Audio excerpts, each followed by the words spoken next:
Ке треба да продолжиме со библиските исцеленија, овој пат после 4 Евангелија, бидејќи Библијата има исцеленија и после Христовите, и после Евангелијата, и која би била првата книга, која што после Евангелијата зборува за исцеленија во Библијата, се разбира, делата на апостолите.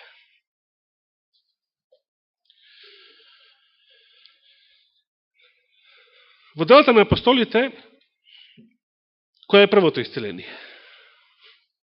Ова не би trebalo да биде тешко да се погоди, бидејќи имаме едно кое што драстично удира во очи, така да речем. Да, тоа е во 3 глава. Но пред да продолжиме да читаме, значи, пред да продолжиме воопшто со настанот, оздравувањето на хромиот или сакатиот човек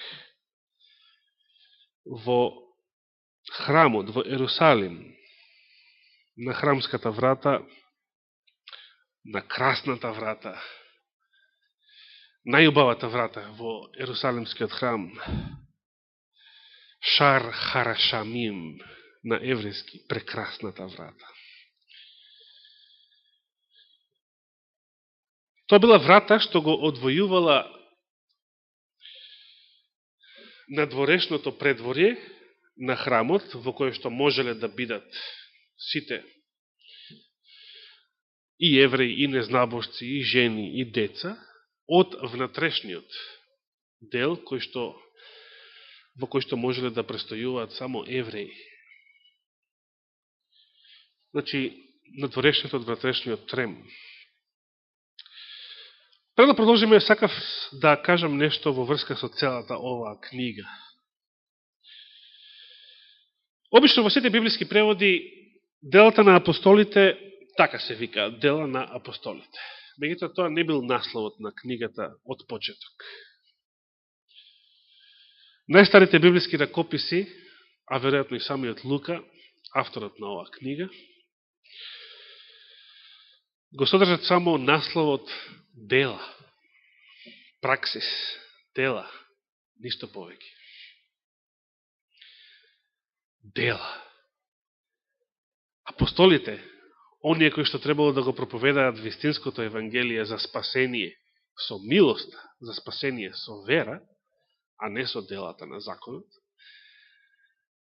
тие направиле, значи, таа вера направила, произвела нивниот живот и нивната служба да се состои од дела. Тоа било исполнување на оние Христови зборови, што ги прочитавме предходниве саботи. Во една прилика, Јован 14:12. Христос рекол, не само ќе ги правите и моите дела, туку ако останете верни, ако останете во мојата наука, ќе правите поголеми дела и од моите. Како го разбираме ова? Како е можно да се прават поголеми дела од Христовите дела? Нели тоа беше прашањето на она еврејско момче до рабинот во книгата на Мирко Голубич, славната иднина на нашата планета? Дали еврејскиот Месија кој ќе дојде ќе прави поголеми и пославни дела од Христа Исуса? На тоа прашање не добил одговор. Кутриот рабин не го читал Новиот Завет, веројатно. Можел да се досети, ако го читал, да ги каже, да се повика на овие Христови зборови. Ќе правите поголеми дела и од моите. Иако тоа не значи дека тој што ги прави тие дела е поголем од Христа. Затоа што кој ги прави тие дела? Кој ги прави тие дела? Тоа ќе биде темата на ова исцеление. Читаме, значи, од почетокот на 3 глава,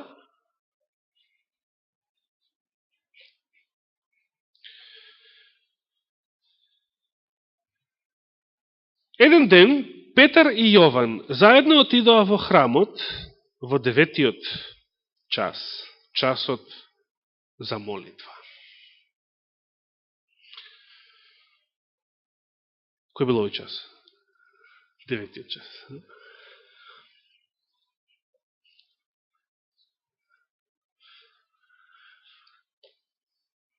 Ако е по еврејски, би било 3 попладне, часот на вечерната жртва. Ако е по римско сметање или по наше, 9 наутро, утринската жртва и утринската молитва.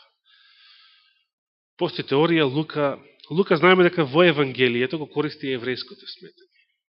Но пости теорија дека тука може би го користил римското. Но, од друга страна, може би го користил повторно еврејското. Па мисли на вечерната молитва. Добро? Не е толку битно, но важно е еден од овие два термина.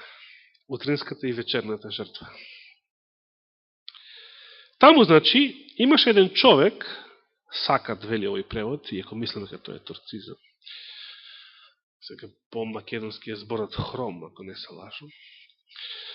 Уште од раѓање. Замислите, Сакат од раѓање. Голем хендекип. Исус го исцелил слепородениот, оној што бил слеп од раѓање. Сега, апостолите се соочуваат со некој кој што е сакат од раѓање. Значи, тежок генетски дефект. Не некој што бил жив и здрав, па се повредил, се инвалидизирал и така натаму, туку сакат од раѓање. Имате работа со генетика. Имате работа со неизлечива болест.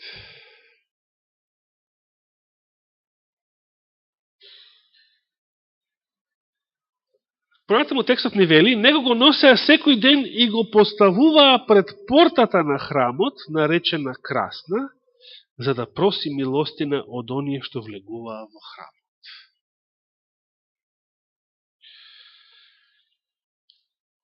Знаете, кога во библиски времења, ако некој бил инвалид, тој не можел да работи. Во тоа време немало ни пензиско, ни здравствено, ни не знам какво социјално осигурување. Оној што бил инвалид, автоматски станувал што? Просиек. Ако се сеќавате во Стариот Завет, кога Давид треба да го освои Ерусалим, за да стане негова престолнина, генералот Јоав го советува како е најпаметно да влезат, да се пробијат во градот. Преку еден тунел, вели, кој што ќе избие кај хромите и слепите. Значи, имало едно место во градот, каде што биле сите просијаци на едно место, а биле просијаци затоа што биле хроми и слепи. Тие не можеле да работат, да заработуваат за себе.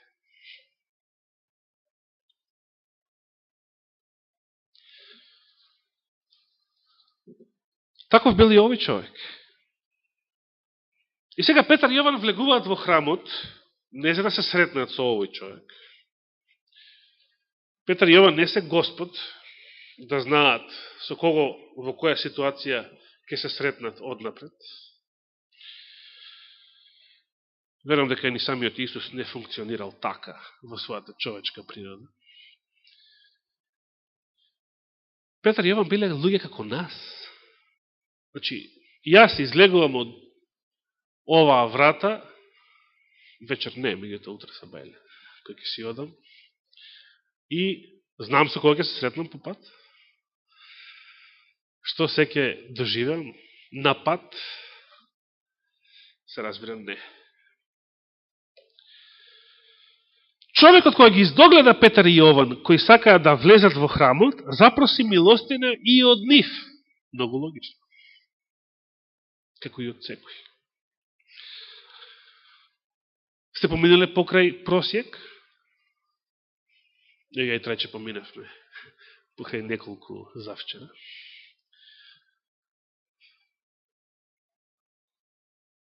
Знаете како изгледа да се помине покрај просјек, нели?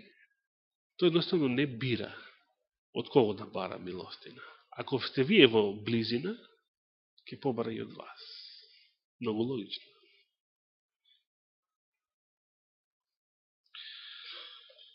Како реагираат Петар и Јован во овој случај? Овој одговор мене ми е многу интересен. А Петар, заедно со Јован, го впере кон него погледот и му рече: погледни во нас. И тој ги гледаше внимателно, се зачудил човекот. Што ќе биде ова се? Никој вака не ми се обратил. Или ми фрлаат пари, или вртат глава и не ме фернаат.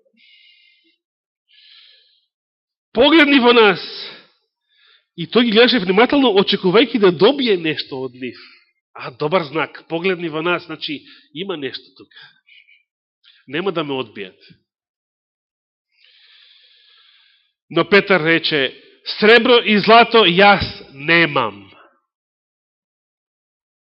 Во овој момент одговорот бил разочарувачки. Човекот се понадевал: погледни во нас, има нешто. Сребро и злато јас немам. Во овој момент сигурно се разочарал. До тука, иако реченицата врви брзо, нели? Но тоа што го имам, тоа ти го давам. Во името на Исус Христос од Назарет, стани и оди. Што имал апостол Петар? Е прашањето за оваа вечер. Вели, злато и сребро немам. Навистина немал, сигурно не лажал. Сигурно не лажал. Среброто и златото биле вистинските пари до 1944 година. Од тогаш постојат измислени пари, кои што сега стануваат уште по-измислени. И сега дури се најавува, како што се најавува, дека парите ќе бидат ветар и магла. Значи, некоја бројка што постои во cyberspace-от, треба да се конектирате на интернет, па да влезете во вашата сметка и да видите таму некои бројки. И колку сте сигурни дека тие бројки ќе бидат исти цело време, без да трошите. Колку сте сигурни дека таа сметка ќе ви биде отворена на располагање за трошење, или преку ноќ може да биде блокирана. Со други зборови, ќе се обистини приказната како Итар Пејо продавал магла на мариовците. На тоа се сведува денешниот монетарен систем. Меѓутоа, луѓето се разбира, не размислуваат вака. Нив ги лажат дека Европската Унија и Соединетите Американски држави се напредни, развиени земји. Грција во банкрот со 300 и кусор милиарди долари, а Америка со трилиони и трилиони, 15 трилиони била развиена земја. Па кој е во поголем банкрот? Може Америка да го врати нејзиниот долг?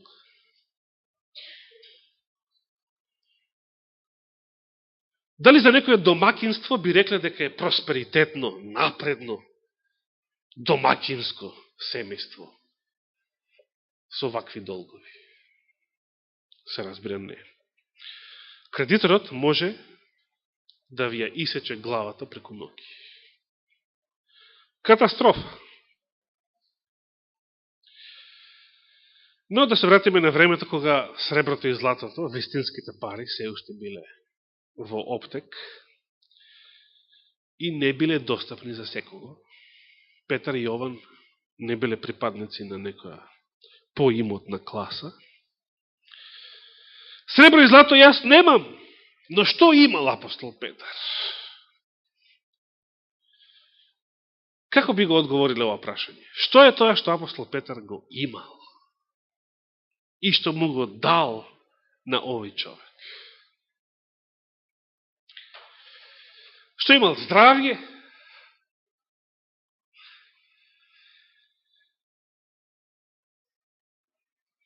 Да, точен одговор. Власт да исцелува во Христово име. Кој му е дал таа власт? На кој факултет се стекнува таа власт?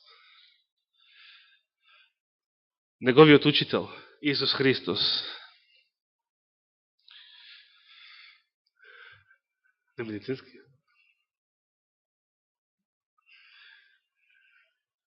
Тешко нам, ако треба таму да затропаме на врата. Ке излезе некој доктор од Државниот универзитет на Илирида, скратено ДУИ, кој што знае помалку од брат Трајче. Дали знаете дека постојат доктори во нашава болница државна, кои што брат Трајче го прашуваат? Нешто во врска со нивната професија.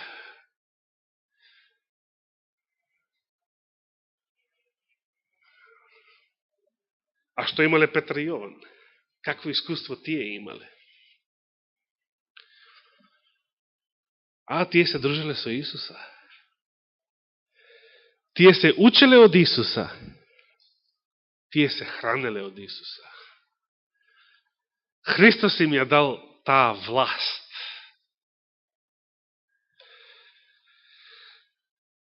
Тие го имале Светиот Дух. Во името на Исуса Христа од Назарет стани и оди. И дали тука застанал Петар? И само што го фати, не, тој му го вели тоа и го фаќа за десната рака. Колку е сигурен апостол Петар во тоа што го има? Замислите, поминувате покрај просјак и бркате во джеп по некој динар и имате намера да го дадете. Дали во тој момент ви поминува мисла, абе ова што го имам у джепот стварно е денар, 10, 50, 100, или е можеби фалсификат? Ова стварно е пара или не? Ви поминува таква мисла? Или сте, кога давате, сте сигурни дека тоа што го давате се пари? Иако рековме не се вистински, но дека сте сигурно прифатливи за другата страна. Се разбира? Вие не се сомневате дека тоа што го имате е навистина тоа. И дека навистина го имате. Мене ме восхитува ова Петрово однесување.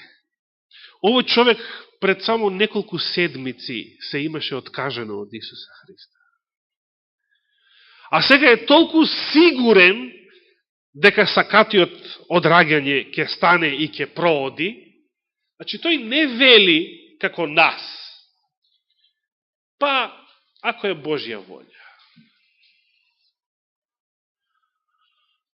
Петар е толку сигурен дека сега ќе стане и ќе прооди човеков, што го фаќа за десната рака после овие зборови и го исправа и нему веднаш му се зацврсна стапалата и глуждовите. Така пишува. Понатаму му пишува, па скокна, се исправи и почна да оди. Тогаш влезе во храмот заедно со нив, скокајки и фалејки го Бога. И сиот народ го гледаше како оди и како го слави Бога.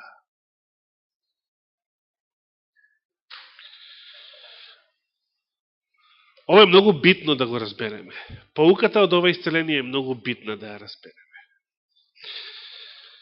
Како што забележувате, за разлика од Христовите чуда, тука не гледаме исцелението да зависи од верата на хромиот толку. Тука на испит не е неговата вера. Тука е на испит верата на апостолите. Петар е тој што вака му рекол и Петар го фаќа и го исправа. Добивам впечаток дека Господ ја наградува Петровата вера со ова. Ништо не читам за верата на хромиот. Дали тој покажува вера? Не читам како сакатиот во Витезда, тој да се обиде да стане.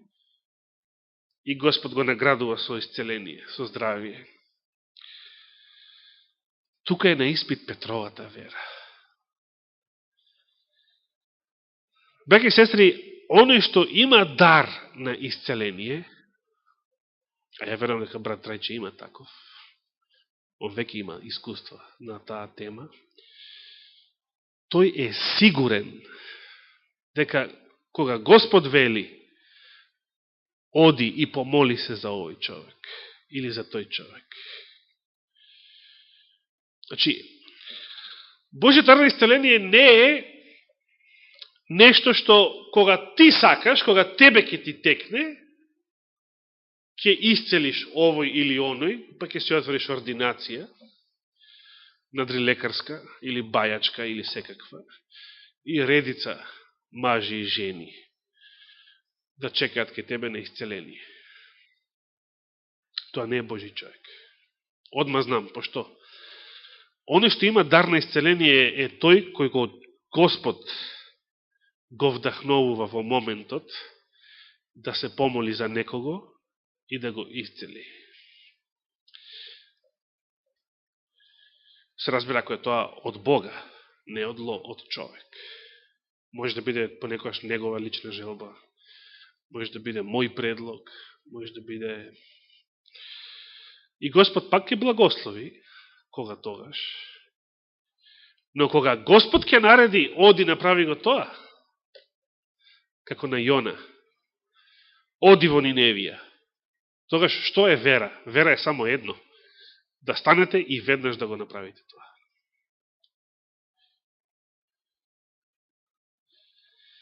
Тоа го прочитам уште 10-тиот. Луѓето го познаа дека тој беше оној истиот што седеше пред портата на храмот, наречена красна поради милостина, и беа полни со восхит и вчудо невиденост за она што се случи. Браќи и сестри, дали го имаме ние денес, она што го имал апостол Петар? Прашањето е, ако го немаме, зашто го немаме? Дали сме го имале? Во минатото, дали ќе го имаме допрва во иднината?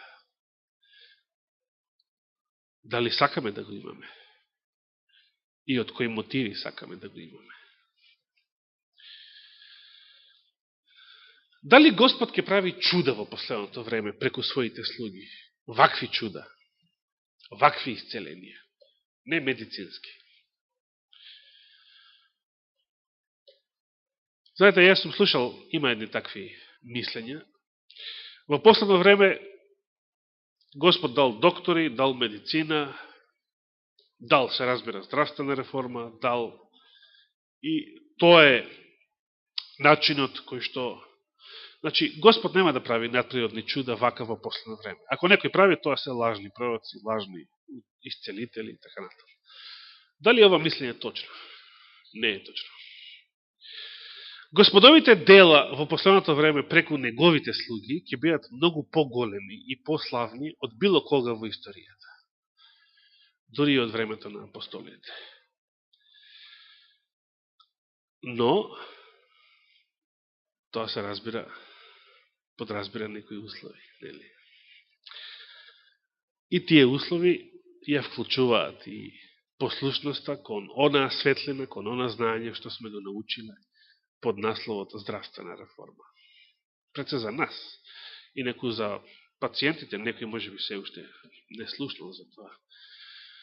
И може би во ова последно време исцелението ќе зависи од нашата вера кон Божјето Слово, а не толку од верата на пациентот. И јас тука завршувам. Времето и не ни дозволува да продолжиме со ова чудо.